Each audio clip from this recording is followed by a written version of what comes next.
पार्टियों को पता लगा कि हमारे देखिए, उसी के लिए हम लोग यहाँ पर अभी धरना दे रहे हैं, उसी के लिए हम यहाँ पर रैली कर रहे हैं। और उन 25 जवानों की जो हत्या की गई है उनके प्रति हम श्रद्धा सुमन अर्पित करते हैं। उनके परिजनों के प्रति हम संवेदना प्रकट करते हैं, शोक व्यक्त करते हैं। और उसके साथ साथ सरकार से ये मांग करते हैं कि प्रत्येक शहीद को 5-5 करोड़ मुआवजा दें और उसके साथ साथ उनके परिजनों को सरकारी नौकरी दें। और सिर्फ निंदा प्रस्ताव पारित न करें, सिर्फ निंदा न करें, एक्शन लें। और आपको मैं बता देना चाहता हूं, यदि एक्शन नहीं ले सकते, उनका नामो निशान नहीं मिटा सकते हैं मोदी सरकार, तो हमको इजाजत दें। हमारी ओम जी हिंदू सेना, हमारी दारा सेना, नेशनल पैंथर्स पार्टी वगैरह के जितने भी कार्यकर्ता लोग हैं, हम लोग सशस्त्र हैं, सशस्त्र हमला करना जानते हैं। यदि सरकार हमला नहीं करेगी, यदि सर्जिकल स्ट्राइक नहीं करेगी, आपको मालूम है कि पहले भी सर्जिकल स्ट्राइक हुआ था, वो भी मेरा जैन था, जैन साहब का जैन था। मैंने प्रधानमंत्री को यह कहा था, तुम नहीं करोगे तो हम एटम बम बना करके हम पाकिस्तान पर छोड़ेंगे, जिसकी वजह से सर्जिकल स्ट्राइक हुआ। और उसमें मैं खुद पीएम हाउस में था। और यदि अभी ये सरकार सर्जिकल स्ट्राइक नहीं कर सकती है तो हमको कहे, हमारे ऊपर में खिलाफ एक्शन ना ले, हम सर्जिकल स्ट्राइक करेंगे, हम उनको मारेंगे, उनका नामो निशान मिटाएंगे। जी साईं बाबा जैसे जो नक्सली मसीहा है उनको पनपने नहीं देंगे।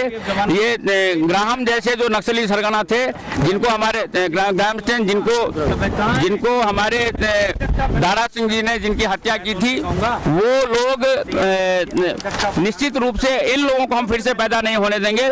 सशस्त्र क्रांति करेंगे। हम शस्त्र और शास्त्र के पुजारी हैं।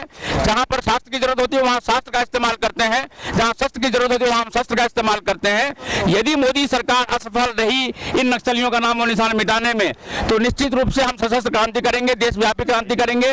और इस देश को ईसाई देश बनाने से हम रोकेंगे। इन नक्सलियों का नामो निशान हम मिटा करके रहेंगे। हमारे साथ में भारतीय समता समाज के अध्यक्ष कलीराम तोमर जी हैं, और मैं उनसे निवेदन करूंगा कि वो इन शहीदों के सम्मान में 2 शब्द कहें।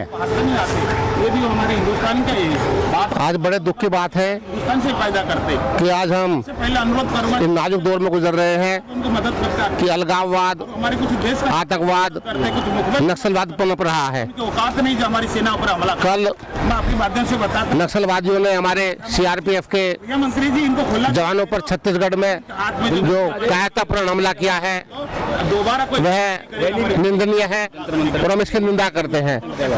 आप लोगों को मालूम ही होगा हमला कर सकते कि माननीय नरेंद्र मोदी ने हमला नहीं कर नोटबंदी के समय कहा था कि हम लोग जो नोटबंदी कर रहे हैं इससे अलगाववाद खत्म होगा, आतंकवाद खत्म होगा, नक्सलवाद खत्म होगा। लेकिन मुझे नहीं लगता कि नोटबंदी के बाद में नक्सलवाद खत्म हुआ हो, आतंकवाद खत्म हुआ हो या अलगाववाद खत्म हुआ हो। तो साथियों, आज हम जंतर मंतर पर ओम जी महाराज जी के साथ में, पैंथर्स पार्टी के साथ में, राजीव खोसला जी भी साथ हैं हमारे, और हमारे कार्यकर्ता भारतीय समता समाज के हैं।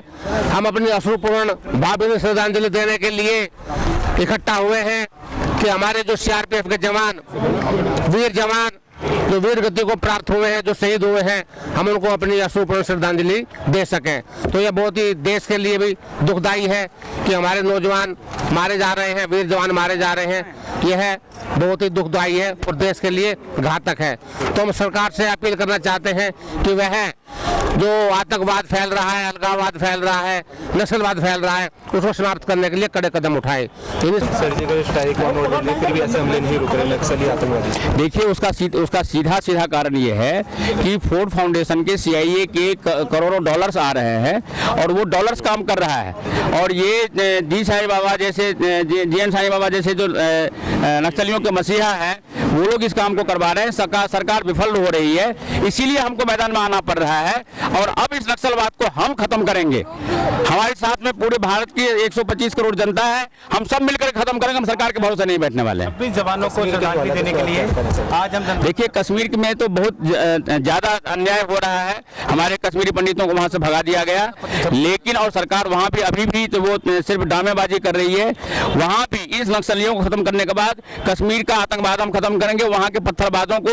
ये लोग तो पत्थरबाजों के खिलाफ कुछ भी नहीं कर रहे हैं, हम उन पत्थरबाजों को वहाँ से खत्म कर देंगे। ये पत्थरबाज जितने भी हैं ये सारे के सारे आतंकवादी हैं और आतंकवादी इस देश के लिए घातक है। आज हमारा नेशनल पैंथर्स पार्टी, जब तक ये नक्सलवाद और आतंकवाद खत्म नहीं होता तब तक मेरी ये लड़ाई जारी रहेगी। और यहाँ तक कि यहाँ के से आतंकवाद नक्सलवाद खत्म करने के बाद मैं पाकिस्तान पर भी हमला करने वाला हूँ। पाकिस्तान सरकार में इस बात की घबराहट है। मैं इसके संबंध में हमारे मैकेनिकल इंजीनियर हैं मुकेश जैन जी, दारा सेना के अध्यक्ष हैं, ये 2 शब्द कहना कहेंगे, इनके 2 शब्द आप जरूर सुन लें। बाद है जो आतंकवाद चल रहा है, ये एक CIA की और उसके फोर्ड फाउंडेशन की और अमेरिका की एक बहुत बड़ी साजिश चल रही है। और ये साजिश है पूर्वी तिमोर और दक्षिणी सूडान की तरह भारत के पूर्वी और पूर्वोत्तर हिस्से को काटकर एक अलग ईसाई देश बनाना। आपका नागालैंड ईसाई बनाया गया, आपका मिजोरम ईसाई बनाया गया, आपका मेघालय ईसाई बनाया गया। ये सब जो साजिश चल रही है, ईसाई देश बनाने की साजिश चल रही है। छत्तीसगढ़ में जो ये साजिश चल रही है, वहाँ के लड़के लड़कियों को वहाँ की ईसाई मिशनरियाँ, वहाँ के चर्च के द्वारा बंधक बनाया जाता है। ये फरमान मानवाधिकार आयोग की रिपोर्ट में आया है कि हर घर से एक लड़का लड़की जबरदस्ती उठाया जाता है, उनके हाथों में हथियार पकड़ाए जाते हैं, लड़कियों पे बलात्कार किया जाता है। किंतु अरविंद केजरीवाल जैसे नक्सली आतंकवादी, CIA के एजेंट इस पर खामोश रहते हैं। और यहाँ के जो जज हैं, मैं आपको बताना चाहता हूँ कि GN साई बाबा नाम का एक प्रोफेसर नक्सली आतंकवादी था लंगड़ा, उसको अपने जगदीश सिंह खेर न्यायाधीश उसको जमानत पर छोड़ते हैं, उसको उन पर दया आती है। और आज उसको महाराष्ट्र अदालत ने उसको GN साई बाबा को नक्सली आतंकवाद का सरगना पाया और उसको आजीवन कारावास दिया। आज नक्सली आतंकवादियों के जो पैरोकार हैं उनके संरक्षण है, सुप्रीम कोर्ट के न्यायाधीश बने हुए हैं। हम सरकार से अनुरोध करते हैं कि सुप्रीम कोर्ट के न्यायाधीश जो नक्सली आतंकवादी हैं, सबसे पहले इनको तबाह करो यदि नक्सली आतंकवाद को तबाह करना है। बस यही मैं कहना चाहता हूँ। जय हिंद, जय भारत सरकार। 26 जवानों पर शहीद हुए हैं। सबसे पहले समाज पार्टी और राष्ट्रीय दिव्यांग सेना उसको भर्त्सना करता है, उसकी निंदा करता है और प्रधानमंत्री रक्षा मंत्री से अनुरोध करता है कि आप तुरंत सारे काम छोड़ के, सारे नेतागिरी छोड़ के ये हमारी जो सुरक्षा बल पर हमला आ रहा है उसको मेन मुद्दा बनाइए। ये देश में तो आपको सब अपना अपना कुर्सी के लिए पड़ता है, लेकिन हमारी जो सेना जो 24 घंटा हमारी रक्षा करते हैं, पानी में बारिश में रक्षा करते हैं, उनको द्वारा जो हमला कर रहा है उसको बंद करा जाए और जितना जल्दी होगा उनको खुल छोड़ा जाए कि क्या प्रदेश में हो